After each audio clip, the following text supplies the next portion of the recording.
Hi guys, welcome to my YouTube channel. My name is Tia. My YouTube channel's name is Diary of Tibe. Intronya salah ya, tapi sudah lah ya. Okay, if you like the video, you could like the video. If you don't like the video, you could dislike the video.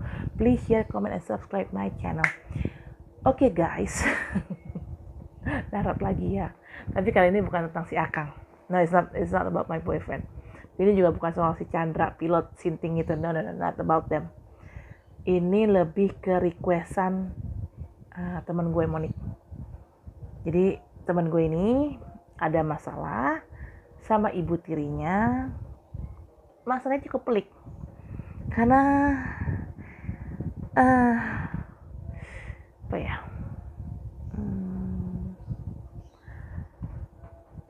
Ada black magic involved in this matters, in this case. Ilmu hitam mengambil alih kasus ini. Kenapa itu? Itu yang membuat menjadi pelik dan klimaks dan so nasty banget, so dirty banget kasusnya. Udah bukan kriminal lagi nih sih, gitu loh. Kalau kriminal kan jelas ya bisa diproses secara hukum. Ini kriminalitasnya udah bukan ke kriminalitas manusia lagi, bukan ke human law, bukan ke hukum manusia, tapi ke hukum Tuhan. Kriminalitas terhadap Tuhan, gitu kan? Karena black magic kan sama dengan menyekutukan Tuhan. Menyekutukan Tuhan itu sama dengan suatu tindakan crime di mata Tuhan, suatu tindakan kejahatan di mata Tuhan, gitu kan? Well, okay. Gue gak akan banyak bacot, gak akan banyak cincong. Silakan kalian menyaksikan readingan ini, guys. Kita taruh lagi ya. Tapi kali ini bukan soal percintaan. Jadi gue narutinnya ini lebih ke general reading. Tapi memang ini diperuntukkan untuk temen gue, Monique. This is about what? This is about her mother. Her stepmother, actually. Oops. Oh, okay. This is pretty fucking heavy, the energy. Because why? Because her stepmom is playing with a black magic kind of stuff. So, yeah. Okay, let's start reading. First of all, like usual, I'm using Tarot Rider deck, and then I'm using the style of 5 spread, and then I will confirm with 3 spread and 1 spread confirmation card. Okay, let's start it.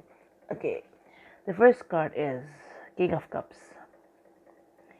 Even though in this card is a king, it means a man, a male. Because tarot is a genderless card. So basically, if in the card there is a male, doesn't mean it has to be a male in the real life. No, doesn't mean like that. Who is this King of Cups? In Monique's case, I think this is Monique. This is Monique. Why? Because cups represent water sign. Water sign, zodiac under water sign is Pisces, Scorpio, and Cancer. And Monique's zodiac is Pisces, definitely. So this is about her, not about her daddy, because her daddy is a Taurus. Taurus, not a cups. Taurus is not a water sign. Taurus is an earth sign. So basically it's about her, about Monique. Why she became a King of Cups? Because first of all, her daddy is a rich guy. He's a rich man. And Monique is the first child on the family. So basically, technically, everything that her father's owned, it also becomes Monique's owned.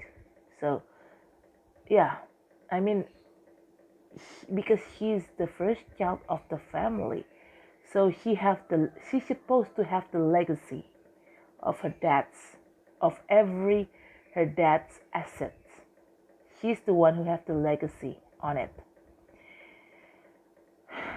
And her stepmother, seeing her as a king of cups, seeing her as the main person who have the legacy of her father's asset.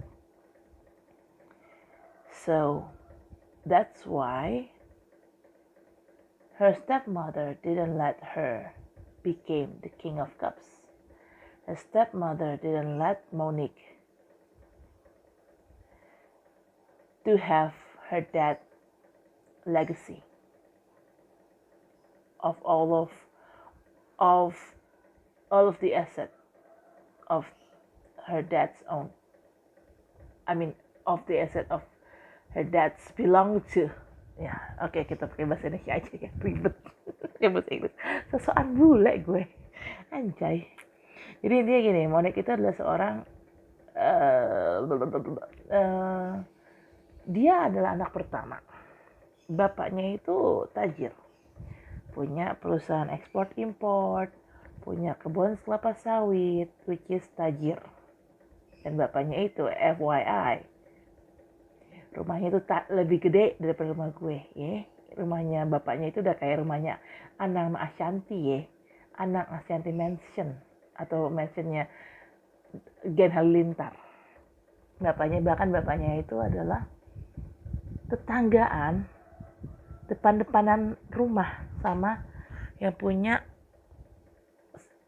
tepung segitiga biru. Wah, kebayang dong, owner tepung segitiga biru. Segitiga biru itu bukan tepung ecek-ecek, itu tepung yang sangat terkenal di Indonesia. Merek tepung yang sangat terkenal di Indonesia.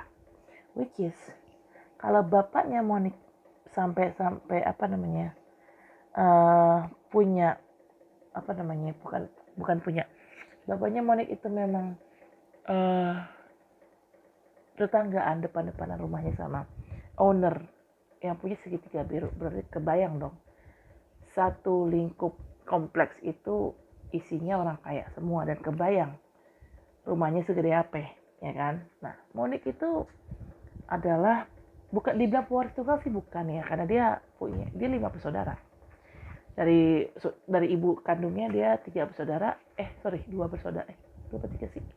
3 bersaudara.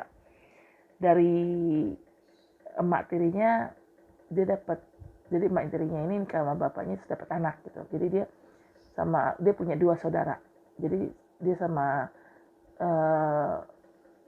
saudaranya ini satu bapak beda ibu gitu. Tapi jatuhnya itu malah kandung, bukan tiri. Well,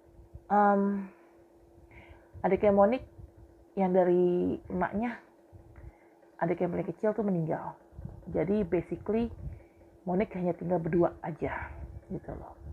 Hanya berdua saja dari emak kandungnya, dan 2 orang lagi ini adiknya dari emak tirinya. Emak tiri satu bapak tapi ya sama si Monique. Jadi totally mereka tuh cuma berempat. Tapi walaupun Monique adalah perempuan, dia tetap adalah anak pertama. So dibilang pewaris tunggal memang bukan, tapi karena dia anak pertama, seharusnya dia memiliki akses untuk menguasai aset bapaknya itu. Apapun yang bapaknya punya, rumah, mobil mewah, perusahaan, kebun sawit, atau whatever her dad's own, itu became Monique's own too gitu. Jadi itu apa bapaknya miliki yang menjadi hartanya Monique seharusnya kalau ibu tirinya di sini tidak cheating, tapi di sini ibunya cheating. Dia tidak ingin Monique menjadi seorang king of cups. Dia tidak mau, ibu tirinya ini tidak mau si Monique ini menguasai harta bapaknya sendiri gitu loh. Ibu tiri itu nggak mau si Monique mempunyai akses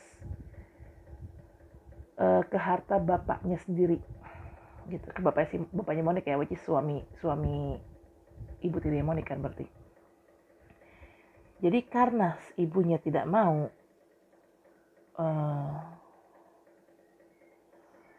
Monik menjadi seorang King of Cups, ibu tirinya tidak mau Monik menguasai harta bapaknya.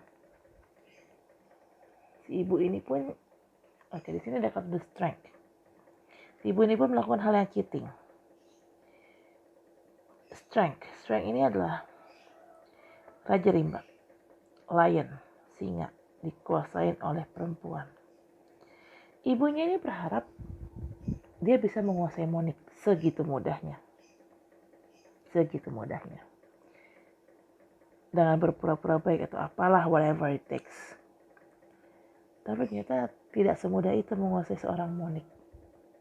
Karena teman gue itu adalah orang yang spesial. She could stand for her own. Gitu loh. Dia bisa membela dirinya sendiri.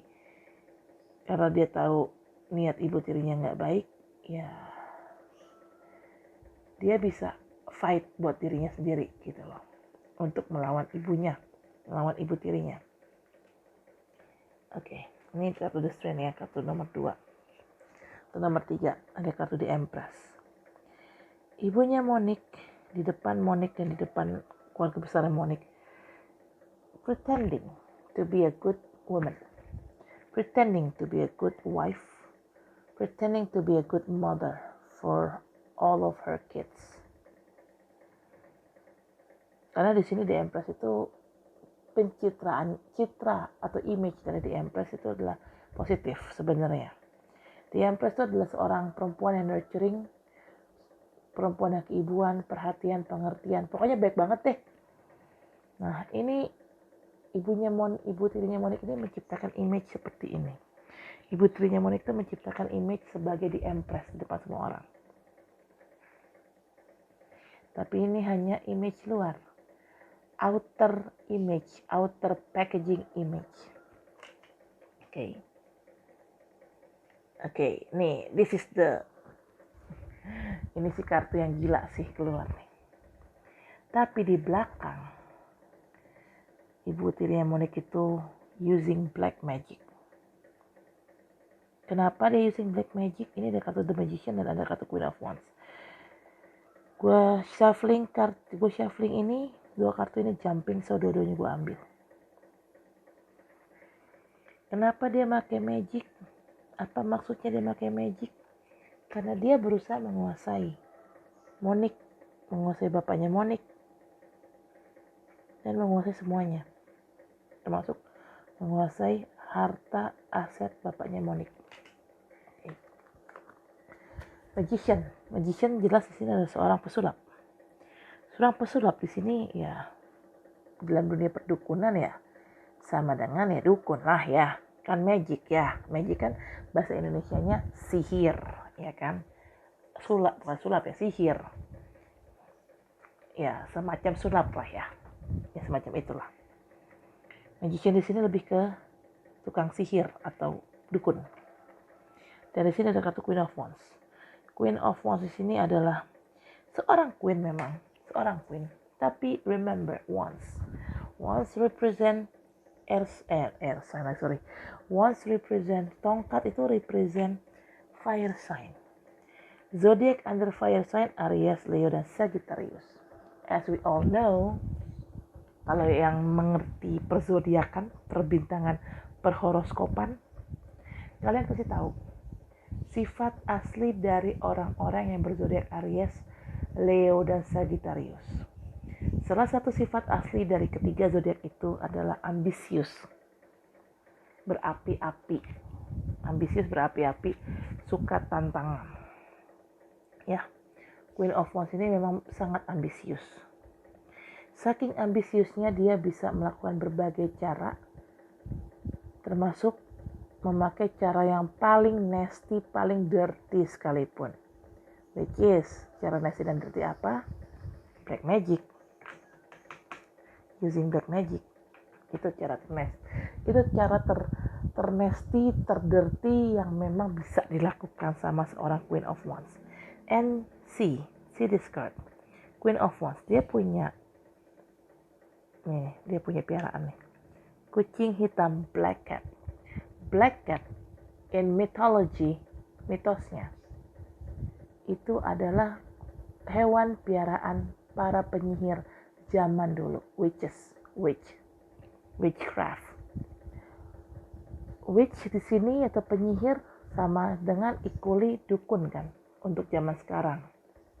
Di Amerika kagak kenal namanya dukun, kenalnya witchcraft gitu kan. Nah, jelas ya di sini si kucing hitam ini adalah piaraan si Queen of Wands ini. Nah, berarti otomatis walaupun dia adalah seorang queen, walaupun dia adalah seorang ratu, dia adalah seorang praktisi black magic secara tidak langsung. Ratu, queen itu hanya outer packaging image-nya dia saja. Tapi di balik outer packaging image yang ada, dia adalah seorang praktisi black magic. Kenapa? Ya ini dia punya piaraan black cat kan, which is kalau dia punya piaraan black cat, dia adalah seorang seorang witchcraft, seorang penyihir. Itu yang orang tidak sadari. Karena yang orang sadar itu adalah outer packaging image luarnya aja, bahwa dia adalah seorang queen. Ya. Karena berhubung Bapak Monik ini adalah sesosok bapak yang tajir, istrinya pun, which is itu ibu tiri Monik, ya aslilah kasarnya jadi nyonyah lah istilahnya. Jadi queen lah, kingnya bapaknya Monik kan, queennya adalah si nyonyah ini, ibu tirinya Monik. Nah, itu yang orang lain lihat di luar. Yang orang lain lihat di luar tuh, ibunya Monik itu adalah orang yang baik, adalah orang yang pengertian, keibuan. Pokoknya image luarnya tuh wow banget deh, amazing. Orang kalau ngeliat tuh wow amazing. Sosialita juga, gitu kan. Karena kan dia adalah Queen of Wands. Ibunya Monik nih ngincer duitnya Monik, ngincer harta bapaknya Monik, uang, harta. See, jelas. Ten of Pentacles represent satu keluarga bahagia sama keluarganya. Selain keluarga bahagia juga dilimpahi materi yang berlebih. Sebenarnya keluarganya Monik tuh bahagia kalau ibunya Monik kagak rese, Tapi berhubung ibunya Monik rese, ibu tirinya Monik rese, ya sudah, amburadul lah. Tarot 5 spread-nya udah kelar. Kita sekarang confirmation ke 3 spread. Apa yang akan terjadi di 3 spread ini? Karena kan di sini ibu tirinya Monik using black magic ya untuk menguasai harta bapaknya Monik. Dan ternyata yang terjadi adalah resultnya kebalikan itu. Ada kartu The Death. Sebenarnya gini, kartu The Death di Tarot Rider deck itu sebenarnya lebih ke represent good things ya, positive things. Karena Death ini lebih represent transformation. Transformation kan berarti kan artinya good ya. Death di sini sebenarnya kalau di dalam Tarot Rider tuh bukan death dalam arti kematian secara fisik, no. Itu lebih ke transformasi. Jadi sesuatu yang buruk di dalam diri kita itu akan dimatikan, akan mati dan akan digantikan dengan sesuatu yang baik. Itu namanya transformasi. Kenapa itu maksudnya transformasi? Tapi wait. Di sini ada kartu Ten of Swords, sorry. Kelihatan kan gambar orang ketusuk 10 pedang dan orangnya mati. Tuh ada darahnya tuh merah-merah. Ini darahnya ini orang. Yang namanya orang ketusuk pedang ya, 10 lagi. Nggak usah 10, satu pedang aja orang ketusuk udah mati. Ini lagi 10, mati lah nih orang. 10 di Tarot Rider itu represent end of cycle. Cycle di sini yang terjadi adalah bad cycle. Kenapa? Karena ada black magic ini. Ini yang membuat toxic. Ini yang membuat cycle ini toxic. Black magic dan ambisi ibu tirinya Monik. Ambisi jahat ibu tirinya Monik. Dua hal ini yang membuat situasi ini menjadi toksik, sangat toksik. Berarti di sini 10 of sword, 10 represent end of cycle. Karena di sini cycle-nya toxic, bad cycle. Berarti cycle-nya akan berakhir. Berakhirnya gimana? Someone's die. Die in real life. Physically dead. Bukan transformation lagi. Kenapa gue bilang physically dead? 10 of sword. Jelas di sini gambarnya orang ketusuk pedang 10. Orang ini mati dan mengeluarkan darah. Lihat nih darahnya nih. Nih, lihat jempol gue nih. Jempol gue ini pointing out, nunjukin darah dari orang ini. Cycle buruk ini, siklus toksik ini bisa berakhir apabila ada suatu kematian. Siapa yang mati? Jelas bukan Monik lah. Orang dia tokoh protagonisnya. Yang jadi tokoh antagonis kan di sini siapa? Ibu tirinya. So, biasanya dalam film, di mana-mana ya, dalam film, yang mati ujungnya siapa? Yang protagonis atau yang antagonis? Pasti yang antagonis kan. Jarang ada protagonis mati. Jarang. Tokoh utama jarang mati.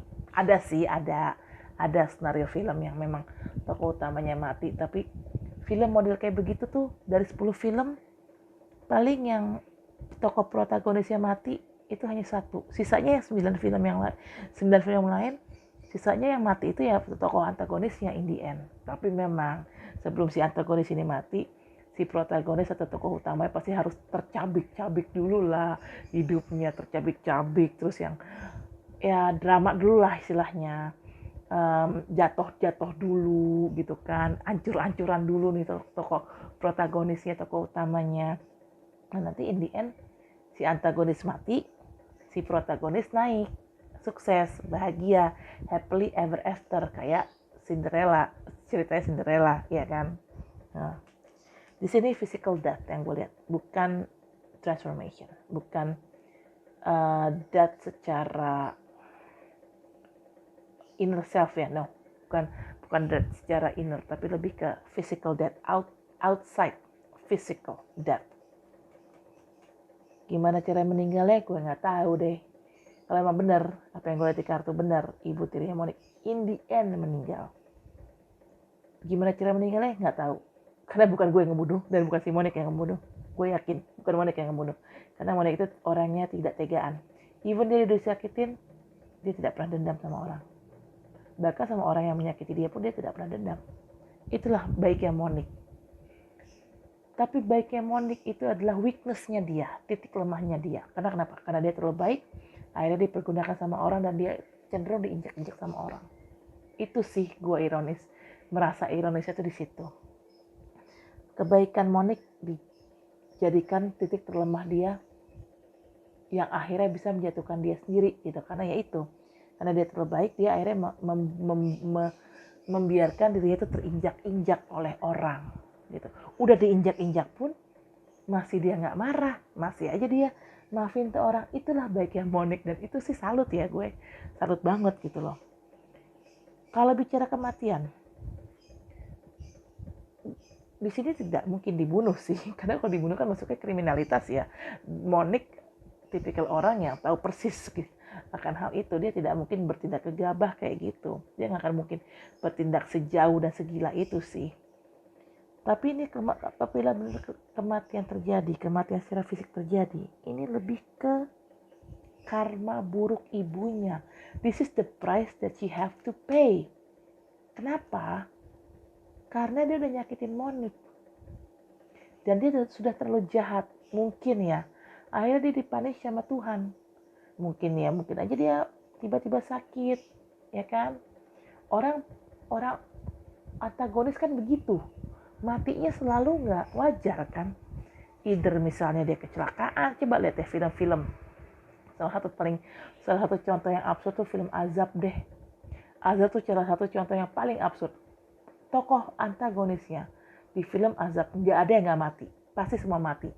Dan ironisnya, tokoh-tokoh antagonis di film Azab itu matinya selalu dengan cara yang tidak layak, tidak wajar. Entah tiba-tiba dia kecelakaan, entah tiba-tiba dia kena penyakit. Pokoknya meninggal itu nggak layak deh gitu loh. Dan udah dikubur pun ke dalam saat dikubur pun biasanya tuh tokoh protagonisnya itu tokoh antagonisnya itu biasanya sudah dikubur pun masih nggak bisa kekubur dengan baik. Karena kenapa? Karena dia terlalu jahat, bumi, tanah menolak keberadaan dia. Ini disclaimer, ini intermezzo aja ya soal film Azab ya, tapi ya kurang lebih itu seperti itu skenarionya. Kalau orang terlalu jahat, orang terlalu antagonis, ya kemungkinan besar akan bernasib sial, sama seperti tokoh antagonis di film Azab gitu loh. Ya nanti dia akan mati nih, ibunya Monik. Ini Allah alam ya, gue bukan mendahului Tuhan, karena gue nggak lihat di sini kematiannya kapan, apakah dalam waktu dekat atau waktu lama, gue nggak tahu. Tapi Indian dia akan meninggal, tapi dia meninggalnya juga nggak benar gitu, bukan nggak benar. Dia meninggalnya itu juga nggak smooth. Ada dia mengalami kesakitan. Lihat aja nih orang ketusuk pedang 10 lagi. Emang enak ketusuk pedang? Kan kagak enak, Bo. Sakit kan, Bo? Nah itu, dia akan meninggal dengan cara yang menyakitkan atau dengan cara yang tidak wajar. Mungkin dia harus mengalami sakit terlebih dahulu. Disitulah titik baliknya dia harus pay the karma karena perbuatan jahatnya terhadap Monik. Jadi dia harus pay the karma, dia harus suffering dulu, dia harus mengalami sakit dulu, dia harus kesakitan dulu sebelum dia meninggal, baru akhirnya dia meninggal. Karena ya ini, sisi sufferingnya itu terlihat dari pedang yang nusuk badan orang ini. 10 loh, nggak cuma 1, 10. Gila nggak sih? Ketusuk pedang 1 sakitnya naujubillah, gimana ketusuk 10?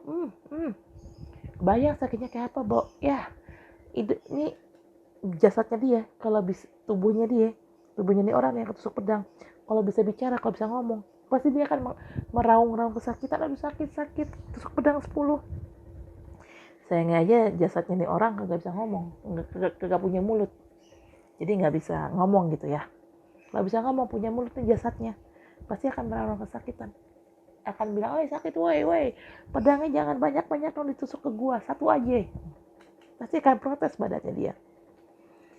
Jadi di sini memang sufferingnya, kayaknya sih gue ngelihatnya nih, kalaupun memang ibu tirinya Monik, endingnya adalah dia meninggal. Dia meninggal dalam kondisi yang tidak wajar, dan sebelum dia meninggal dia akan mengalami kesakitan, akan mengalami penderitaan, akan mengalami suffering terlebih dahulu sebelum dia meninggal. Jadi istilahnya meninggalnya itu nggak semudah itu gitu, bukan nggak semudah itu, pokoknya karena mungkin dia orangnya terlalu jahat, jadi saat dia meninggal pun juga tidak dipermudah gitu, tidak diperenak gitu oleh Tuhan, akan dipersulit. Makanya dia harus suffering dulu, makanya dia harus merasa kesakitan terlebih dahulu. Ini yang gue lihat di vision gue. Oke, di sini ada kartu Five of Cups. Five of Cups ini adalah orang, cups itu lebih ke represent perasaannya. Orang ini terlihat sedih karena dia menunduk. Kenapa dia sedih? Ada yang membuat dia sedih. Gue nggak tahu di sini apa yang membuat orang itu sedih. This person feeling remorse and feeling grieving. Talking about remorse and grieving, berhubungan sama apa? Grieving, rasa berduka. Remorse, penyesalan. Itu berhubungan dengan apa? Kematian. So this 3 card is related one to another.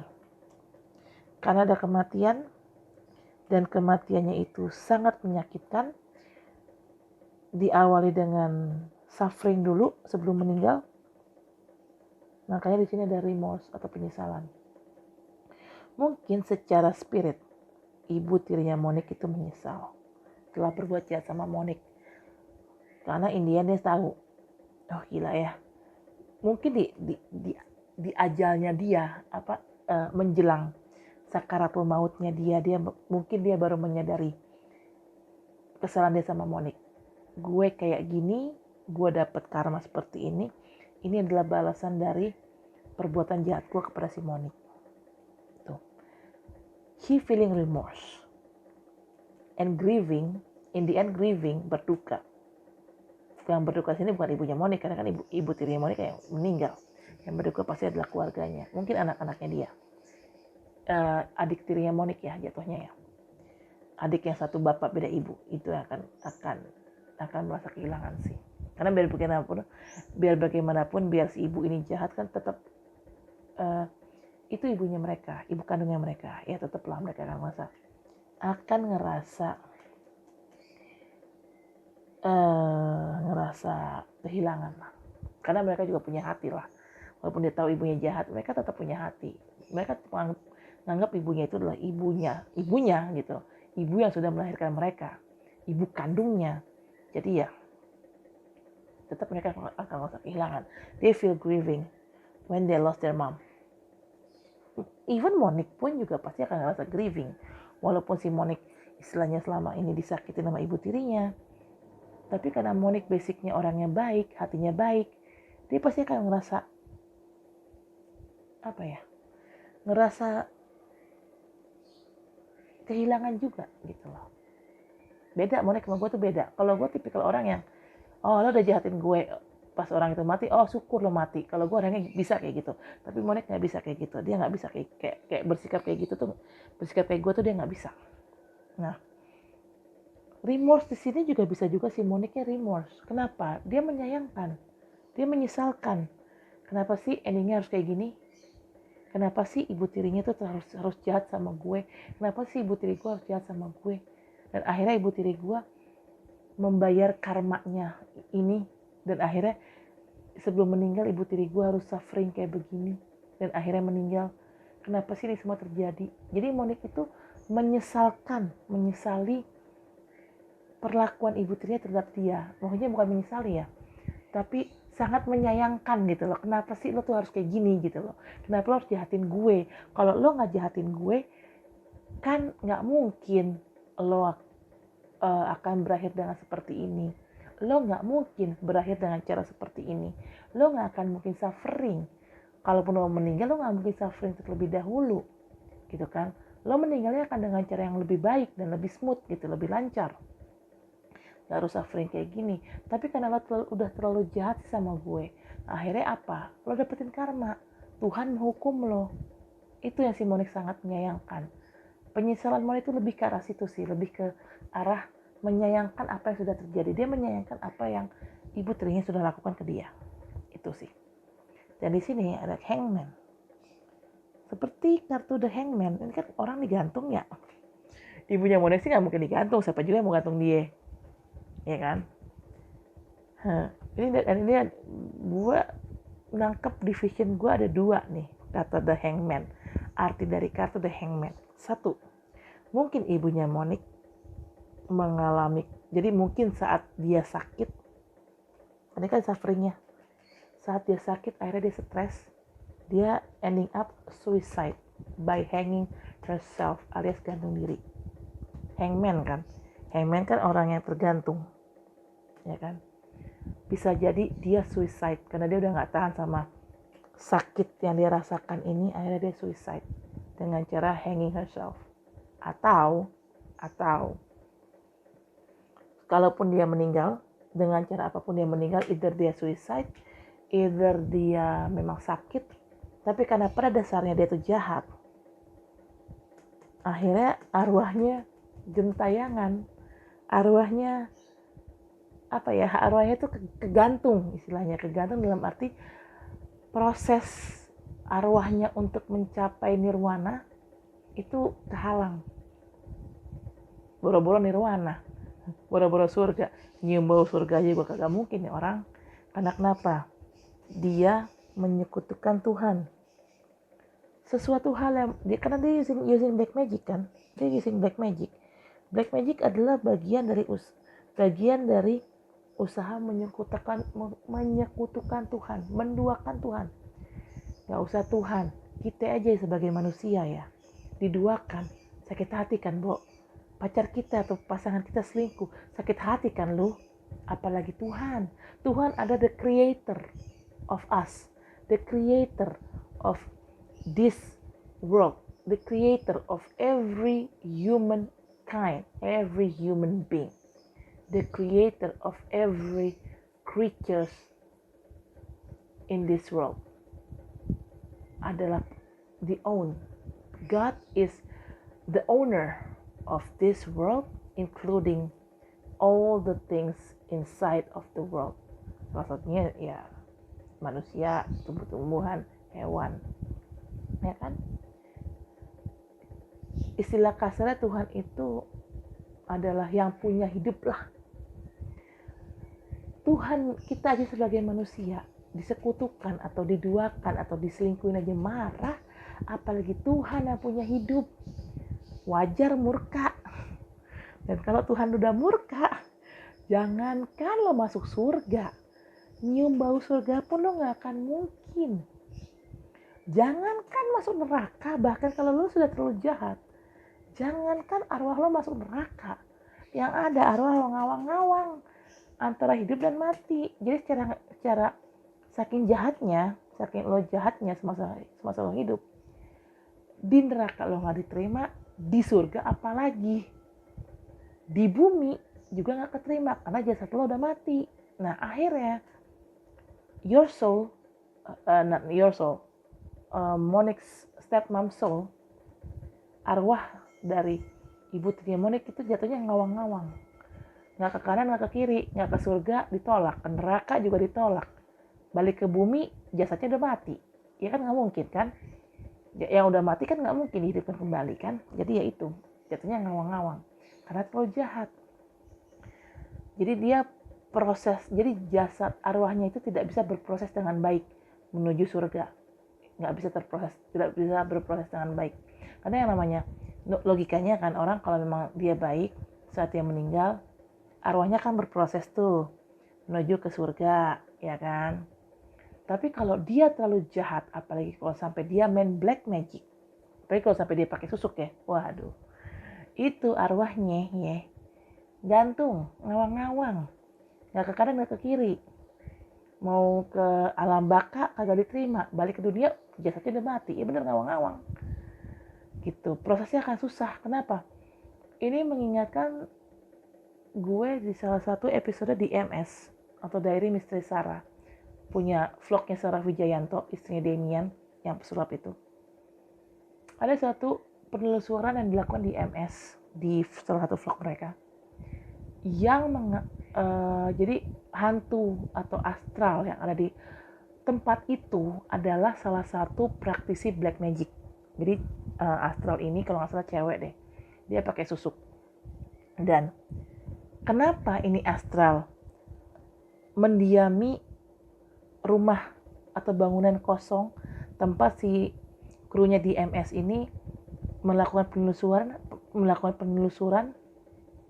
karena arwah ini, istilah kasarnya ini arwah gentayangan cuy, arwah yang ngawang-ngawang. Jadi di bumi dia nggak bisa keterima karena jasadnya udah mati, di alam baka pun juga dia nggak terima. Kenapa dia nggak keterima di alam baka? Karena dia using black magic, dia pakai susuk gitu. Nah, ibu tirinya Monik bisa saja bernasib sama dengan arwah yang ada di MS ini, di salah satu serial di MS ini, di salah satu episode di MS ini. Karena ya gue ngelihatnya seperti itu, orang kalau pakai black magic emang susah untuk keterima arwahnya di sana, di alam sana tuh, di alam baka tuh udah susah keterima arwahnya. Kenapa susah keterima? Karena dia pakai black magic. Black magic sama dengan menyekutukan Tuhan kan, sama dengan lo tuh selingkuh dari Tuhan. Lu adalah milik Tuhan, lu adalah makhluk ciptaan Tuhan, tapi lu selingkuh dengan setan, lu bersekongkol sama setan. Itu artinya setan itu kan jelas ya dibenci sama Tuhan. Kenapa setan diturunkan ke bumi? Kenapa setan ditaruh di neraka bukan di surga? Karena setan, iblis, dajjal atau apapun itu namanya, Lucifer atau apapun itu namanya ya, karena setan tidak mau tunduk perintah Tuhan. Di dalam agama Islam, setan itu disuruh disuruh sujud ya, suruh menghormati Adam Nabi pertama manusia. Dia nggak mau karena dia ngerasa level dia tuh lebih tinggi. Hey, gue tuh lebih tinggi daripada Adam. Adam terbuat dari tanah. Dia hanya manusia biasa terbuat dari tanah. Sementara saya terbuat dari api. Uh, Api dan tanah jelas dong lebih eksklusif api, lebih keren api istilah kasarnya. Jadi buat apa gue tunduk sama orang yang, buat apa gue tunduk sama dia? Gue tunduk kepada si Adam yang hanya terbuat dari tanah. Nah, disitulah Allah atau Tuhan tuh murka. Makanya akhirnya, oke, kamu nggak mau tunduk sama Adam, oke, fine. Lo akan gue turunkan ke bumi dan akan menjadi salah satu penghuni bumi. Makanya Tuhan bersabda seperti itu. Ini dalam mitologi atau dalam sejarahnya Islam ya. Gue nggak tahu kalau dalam sejarahnya Kristen atau agama lain seperti apa ceritanya. Tapi kalau dalam sejarah Islam ceritanya seperti itu kurang lebih. Dia pun diturunkan ke bumi, setan ini kan. Dan setan bilang, oke, fine, gue mau, gue nggak masalah diturunkan ke bumi, tapi beri gue kesempatan, kasih izin gue untuk menggoda anak cucu Adam agar mereka bisa menemani gue di neraka nanti saat akhir dunia, saat hari kiamat. Kata Allah, kata Tuhan, oke, fine, boleh, gue izinkan lo mengganggu anak Adam, anak cucu Adam, gue izinkan. Tapi ingat, mereka punya pikiran, otak dan pikiran, mereka tahu mana yang baik dan mana yang salah. Nah, ibu tirinya Monik karena kelakuannya kayak Dajjal, sorry ya, saya agak kesal karena kelakuannya kayak Dajjal. Dia mengikuti kan, dia termasuk salah satu orang yang terbujuk oleh godaan setan. Kenapa gue bilang terbujuk oleh godaan setan? Hasrat dia untuk menguasai harta bapaknya Monik ini yang membuat dia tuh buta karena harta, karena keserakahan dia akhirnya buta dan akhirnya hati nuraninya nggak dipakai. Setiap manusia selalu mempunyai hati nurani. Masalahnya adalah apakah kita mau menggunakan hati nurani kita atau tidak, itu aja. Itu bedanya manusia yang jahat dengan manusia yang baik. Karena manusia itu nggak ada terlahir jahat, itu nggak ada. Semua manusia terlahir baik. Tapi dengan berjalannya waktu, dengan prosesnya manusia ini hidup, itu tergantung dari dia. Dia mau milih menjadi orang baik atau menjadi orang jahat. Kalau dia ingin menjadi orang baik, dia akan pakai hati nuraninya. Tapi kalau dia ingin menjadi orang jahat, dia akan membutakan hati nuraninya dan dia akan melakukan berbagai cara untuk mendapatkan apa yang dia inginkan. Dan itu yang ibu tirinya Monik lakukan. Dia memakai berbagai cara untuk mendapatkan apa yang diinginkan. Salah satunya ini, black magic ini. Black magic ini dilakukan untuk menguasai harta bapaknya Monik. Karena dia sudah kenapa dia punya hasrat ini? Kenapa dia punya hasrat ingin menguasai hartanya Monik dan akhirnya membuat dia gelap mata memakai black magic? Kenapa itu bisa terjadi? Karena dia sudah terhasut bujukan setan. Kan tadi dibilang kan, setan minta izin ke Tuhan untuk membujuk atau menggoda anak cucu Adam supaya anak cucu Adam ini menemani si setan saat saat di hari akhir, saat kiamat, menemani setan di neraka gitu loh. Nah, salah satu yang akan menemani setan di neraka adalah ibu tirinya Monik, karena ibu tirinya Monik itu tergoda sama bujukan setan untuk menguasai harta bapaknya Monik dan akhirnya memakai cara yang tidak wajar, memakai cara yang sangat jahat menggunakan black magic. Akhirnya itu, karena dia telah menyekutukan Tuhan intinya. Ini arwahnya, kalaupun dia beneran meninggal secara fisik, arwah ibu tirinya Monik itu akan ngawang-ngawang, gentayangan alias kagak tenang, karena tidak diterima di bumi karena sudah meninggal jasadnya, sudah mati jasadnya, dan tidak diterima di akhirat karena terlalu jahat dan dia sudah bersekutu dengan setan. Jadi apa yang terjadi di Diary Misteri Sarah episode yang gue bilang tadi itu tentang astral yang memakai susuk dan akhirnya arwahnya nih astral ini ngawang-ngawang atau gentayangan tidak bisa terproses dengan baik, tidak bisa berproses dengan baik menuju surga. menuju alam baka, yaitu karena yang ngeblok arwah ini, karena hal yang ngeblok arwah ini untuk berproses ke jalan yang benar menuju alam baka itu adalah black magicnya itu, susuk yang dia pakai itu. Dan itu, arwah itu, ibu tirinya Monik akan bernasib sama seperti arwah ini. Dia akan gentayangan, dia akan gak tenang dan tidak diterima di dua dunia, di dua alam. Di alam manusia dia tidak diterima karena sudah meninggal jasadnya, dan di alam baka pun juga sudah tidak bisa keterima karena terlalu jahat dan dia memakai black magic. Mungkin kalau dia tidak pakai black magic mungkin masih keterima di alam baka, walaupun endingnya harus masuk neraka ya, dan dia harus mengalami siksa kubur. Tapi ada background tukang roti soalnya ini udah pagi gitu. Jadi memang kalau memang itu terjadi ya, kenapa arwahnya ya gantung, ya itu kalau dia memang jahat sekali, sejahat apapun dia, selama dia tidak pakai black magic, arwahnya pasti akan keterima di alam baka, walaupun harus mengalami siksa kubur terlebih dahulu, walaupun endingnya di neraka, intinya masuk ke alam baka gitu kan. Karena dia sejahat-jahatnya dia tidak menyekutukan Tuhan, dia tidak pakai black magic. Tapi karena dia di sini menyekutukan Tuhan, dia pakai black magic, ya alam baka pun, neraka pun kagak mau nerima dia. Pintu neraka tuh kagak dibuka sama penjaganya. Karena kenapa? Istilah kasarnya kata penjaganya, wah ini arwah ibu tirinya Monik nih terlalu hina untuk masuk neraka. Bayangin, untuk masuk neraka ya terlalu hina, gimana masuk surga coba, gitu loh. Kurang lebih sih begitu ya. Explanationnya agak panjang karena gue memang memberikan explanation sedetail mungkin, memberikan contoh kasus, penggambaran kasus itu sedetail mungkin. Nah di sini overall energinya ada Seven of Cups. Seven of Cups ini adalah pilihan. Nah ini yang gue takutin. Apabila ibunya, kenapa ibu tirinya Monik Indian harus mati? Bukannya harus mati. Kenapa ibu tirinya Monik Indian meninggal atau mati? Karena kalau dibiarkan hidup, dia bisa memakai banyak cara untuk menguasai bapaknya Monik dan untuk menguasai Monik. Kalau memang cara black magic tidak bisa berhasil karena sudah di-tackle sama teman gue Ibe, dia bisa pakai cara yang lebih nasty, bisa pakai cara yang lebih wow, yang tidak terpikirkan oleh nurani manusia. Dia bisa membunuh bapaknya Monik.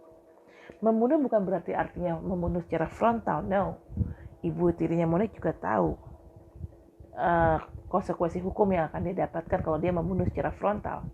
Dia tidak membunuh secara frontal, dia akan membunuh secara perlahan-lahan.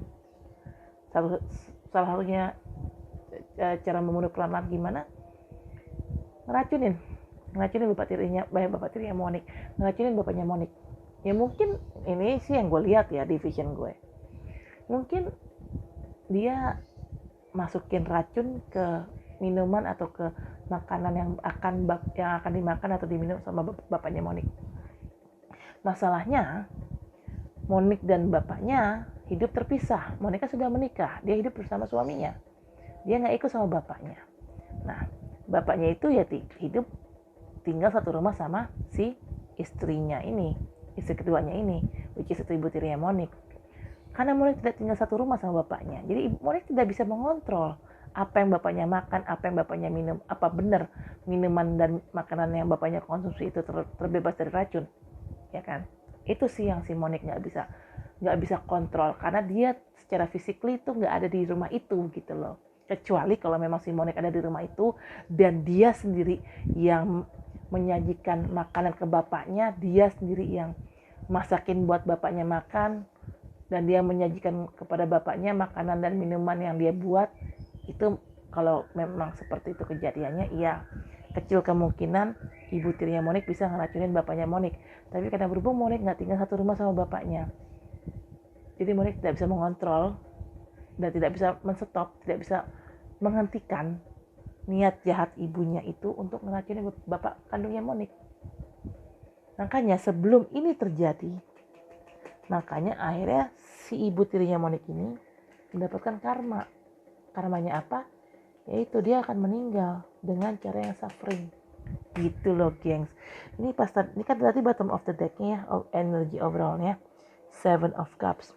Pas gue tadi pas gue tadi angkat kartu Seven of Cups, pas gue tadi angkat kartu Seven of Cups ini dari deck yang ini, ternyata di balik kartu Seven of Cups, di bawah kartu Seven of Cups ada kartu Seven of Swords.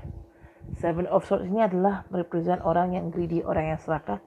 Lihat, orang ini berusaha kabur dari suatu perkampungan ini, tuh. Kayak tenda-tenda begitu kan. Dan orang ini kabur tapi ngebawa barang dari perkampungan itu. Dia ngambil 7 pedang, tapi karena tangannya nggak muat, jadi ya cuma 5 pedang yang diambil. 2 pedangnya ditinggalin. Karena tangannya nggak muat. Dari kartu ininya udah ketahuan betapa greedy-nya, betapa serakahnya orang ini. Dan orang ini siapa? Orang ini adalah ibu tirinya Monik. Serakah. Dan dia berusaha menyelinap keluar diam-diam. Dia berusaha meninggalkan camp atau perkampungan ini. Dia berusaha mindik-mindik gitu loh, kabur, mindik-mindik mau kabur gitu dari tempat ini. Sikap seperti itu kan jelas sikap orang yang cheating kan, sikap orang yang jahat. Nah, itu yang dilakukan ibu tirinya Monik terhadap Monik dan bapaknya itu. Oke. Hey guys, itu tadi readingannya ya. Aduh, energinya berat banget cuy, anjir. Karena ibu tirinya si Monik ini pakai black magic, so gue narik energinya dia kan. So berat banget sih energinya, dan terpaksa tadi itu gue shuffling kartunya itu. Saat gue shuffle kartunya itu, Monik tuh harus telepon IB. Jadi kita conference call bertiga di grup. Emang sengaja dibuat sama si Monik. Karena kenapa? IB itu lebih untuk nge-grounding energi negatif ibu tirinya Monik. Kalau nggak ada IB, itu energi negatif ibu tirinya Monik itu akan masuk ke gue. Which is itu energi negatifnya tuh bener-bener negatif banget. It's so wicked gitu loh. It's so nasty, it's so dirty. Dan itu kemungkinan akan bikin gue either oleng, either sakit atau apa. Karena namanya energi negatif itu kan ngaruh ke kita. Apalagi gue adalah seorang empath.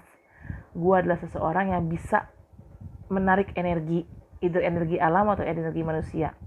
Gue tuh sebenarnya gue nggak mau.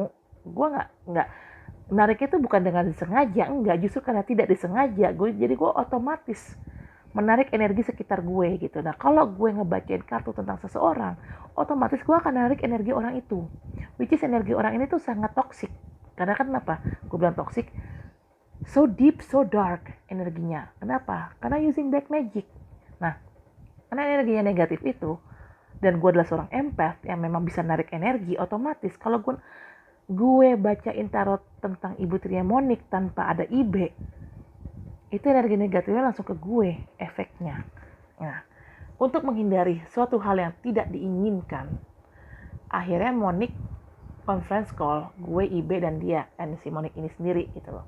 Supaya kenapa? Fungsinya IB adalah nge-grounding energi negatif itu yang datang ke gue, itu ditahan sama IB, di-grounding sama IB, supaya gue energinya tuh clear gitu loh. Jadi saat gue ngebacain kartunya tuh enak.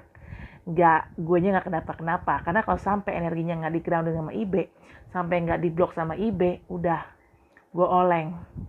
Dan saat gue oleng, udah baca kartunya nggak karu-karuan, karena mood gue udah berantakan gitu loh. Itu salah satu alasan tadi kenapa kita call bertiga, yaitu so wicked sih.